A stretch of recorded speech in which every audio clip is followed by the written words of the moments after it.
induknya Bali sini. Oh, induknya Bali di sini. Ya. Ya. Menurut kasta atau marga Pasek, Ya. sebelum mereka mengadakan kunjungan ke Suku Ceto, apakah harus ke sini dulu atau ke Telaga Madirda dulu? Ya biasanya ke Tempat ini adalah, kalau ini adalah petilasan. Petilasan Kyai Gusti Ageng Pemacekan. Jadi ini yang ini, kalau yang ini adalah yang istrinya. Nah, beliau dulu ya lahir juga sama sebagai manusia, tetapi manusia yang disebut manusia gelarnya Wiku. Wiku itu artinya kesuciannya tidak perlulah diragukan lagi, karena beliau adalah penasihat raja. Jadi terakhir dari penasihat raja dari zaman kerajaan Majapahit terakhir Bali boleh menjadi pulau dengan 1000 puranya. Tapi siapa sangka, induk pura yang ada di sana malah berada di tanah Jawa. Inilah Pura Pemacekan atau lebih dikenal dengan nama Pura Pasek. Suatu pura bercorak Hindu yang berdiri di kaki Gunung Lawu. Menurut artikel yang saya baca, pura ini adalah induk dari pura-pura Pasek lainnya yang ada di Bali. Sebagian wilayah Kabupaten Karanganyar berada di kaki Gunung Lawu, yang menganugerahinya pemandangan indah serta udara sejuk khas pegunungan. Namun di balik kawasan-kawasan bergunung ini, tersimpan banyak peninggalan sejarah, khususnya dari masa kerajaan Majapahit. Kebanyakan peninggalan tersebut berupa candi dan pura, yang diperkirakan berasal dari akhir masa kerajaan Majapahit, yang kala itu dipimpin oleh Raja Brawijaya V. Salah satunya adalah Pura Pemacekan. Pura Pemacekan atau Pura Pasek ini terletak di Dusun Pasean, Desa Keprabon, Kecamatan Karangpandan, Kabupaten Karanganyar.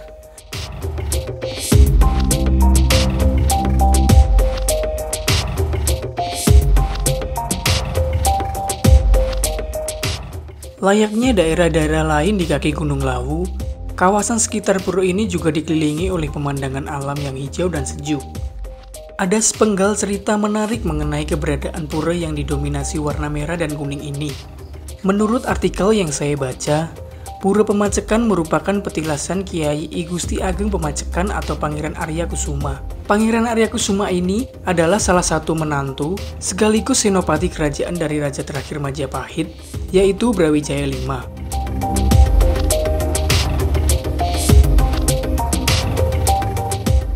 Berdasarkan sejarah, masyarakat Hindu Bali memiliki nenek moyang dari Jawa, tepatnya saat masa kejayaan kerajaan Majapahit.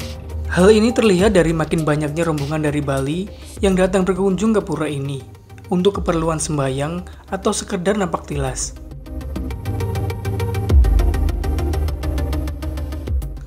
Kedatangan saya ke sini adalah salah satu upaya untuk menghormati para leluhur.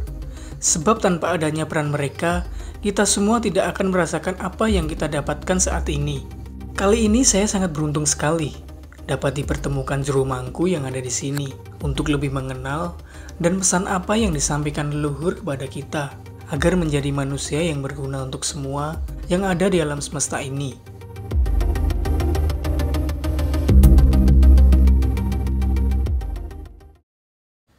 Halo teman-teman, kali ini saya berada di Pura Pemacekan. Pengen tahu sejarah dan pesan apa yang disampaikan oleh leluhur yang ada di sini. Dan seperti biasa, saya bersama Bapak Joko dan nanti ditemani sama juru mangku yang ada di sini. Gimana perjalanan saya selama di sini? Simak terus ya, teman-teman.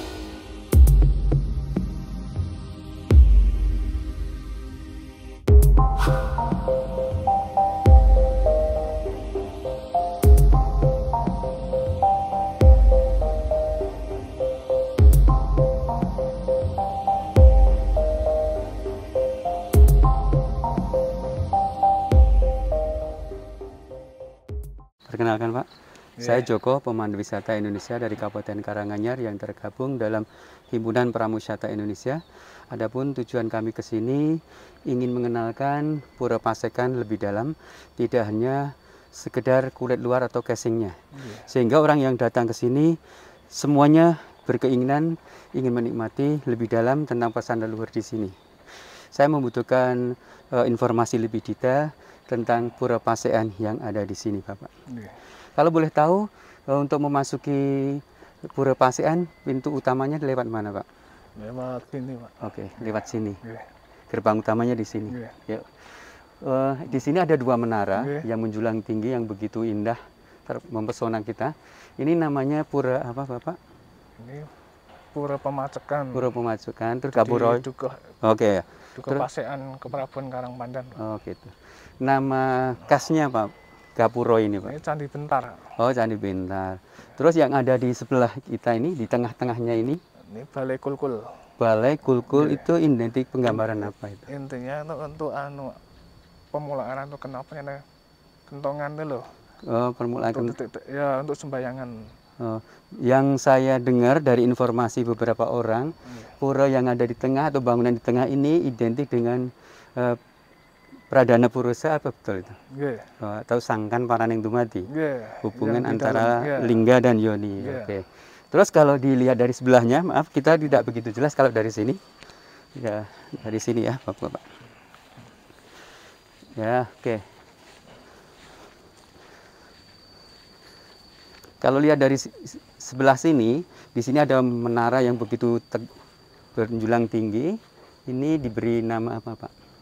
Ini Balai Kulkul ini Kuriagung, Pak. Kuriagung, ya, Kuriagung namanya ya. Kuriagung itu penggambaran atau cerita tentang apa, Pak? Itu? Ini kalau pas waktu ordalan kan untuk itu loh, membawa Pertime untuk ke Taman Beji. Oh, Taman Beji. Ada yang menggambarkan juga menceritakan bahwa itu adalah gerbang utama, pintu masuk para leluhur kita. Benarkah itu, Bapak? Nggih.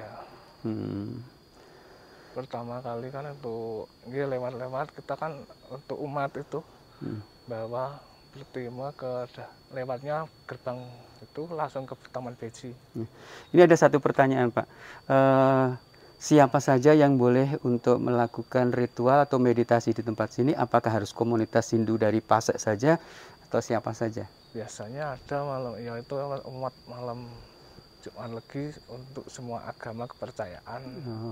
Ada yang Hindu, Kristen, Katolik ya. Oke ya, terima kasih. Yang ke dalam masuk ke dalam petilasan itu. Terus dari sini di ujung sana, Pak, itu ada semacam menara juga yang menjulang tinggi, yang warna kehitam-hitaman. Itu dikasih nama apa? Itu namanya Meru Tumpang 7, Pak. Oh, Meru Tumpang 7 atau Sabta Pandita itu ya? Pandita. Mungkin ada tamu yang ingin memahami apa itu Sabta Pandita. Sabta Pandita kan leluhurnya, ini yang pertama yang lihat namanya langsung ke Bali, namanya Bar Bali. Induknya Bali sini. Oh, induknya Bali di sini. Iya. Ya.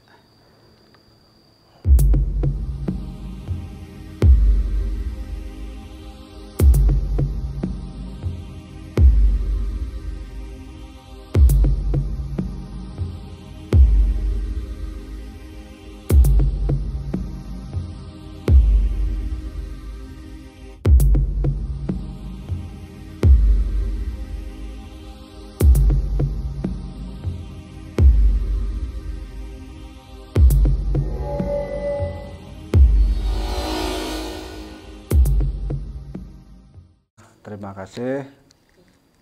Yang pertama-tama Om Swastiastu atau salam rahayu untuk semuanya. Jadi terima kasih atas kerawannya dengan salah satu sebagai pecinta budaya ya. Karena jenengan asli Karanganyar, jadi Karanganyar kita mempunyai suatu alam yang sangat indah, sangat luar biasa. Sebagai backgroundnya adalah Gunung Lawu, tentu tidak terlepas daripada perjalanan para leluhur-leluhur suci kita terdahulu. Sampai sekarang pun dengan beliau menapakkan kakinya pun itu namanya masih sampai sekarang itu vibrasinya masih kita rasakan dengan kesuburan alam. Itu salah satu ciri-cirinya. Nah, terima kasih Jero Mangku akan sedikit menyampaikan tempat ini, yaitu tempat ini adalah, kalau ini adalah petilasan Kyai Gusti Ageng Pemacekan. Jadi ini yang ini, kalau yang ini adalah yang istrinya. Nah, beliau dulu ya lahir juga sama sebagai manusia, tetapi manusia yang disebut manusia gelarnya Wiku. Wiku itu artinya kesuciannya tidak perlulah diragukan lagi, karena beliau adalah penasihat raja. Jadi terakhir dari penasihat raja dari zaman kerajaan Majapahit, terakhir kerajaan di Adiningrat Surakarta. Nah, beliau karena tahulah, karena seorang Wiku, kapan saatnya beliau akan mengambil posisinya sebagai penasihat, kapan beliau istilahnya mengundurkan diri, jadi mengambil tempat bertapa. Jadi nah sesuai dengan perjalanan beliau yang Jero Mangku juga banyak yang dapatkan dari beliaunya ini lewat ya secara gaib-gaib itu, bahwa beliau ngambil tempat di sini itu tujuannya apa. Jadi beliau dulu di sini lama bertapa, Mas, namanya zaman dulu bertapa. Jadi benar-benar bertahun-tahun beliau bertapa sampai tingkat moksa itu. Moksa itu meninggal itu langsung ini, Mas. Ini kebakar langsung jadi abu itu. Jadi ini bukan makam ya, beda. Jadi beda. Jadi memang petilasan itu kalau di Jawa itu kan peti, dibuatlah seperti ini peti oleh beliau itu, oleh zamannya pemugaran itu Ide Pandita Empu Nabe Pemutran itu, yang di atas itu beliau itu tuh Ide Pandita Empu Nabe Pemutran itu beliau yang membuat namanya petilasan itu, buatlah seperti peti agar sesuai namanya. Nah, sesungguhnya bukan di sini bukan makam.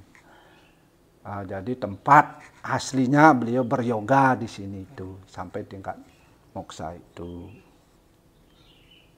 Begitu. Ya.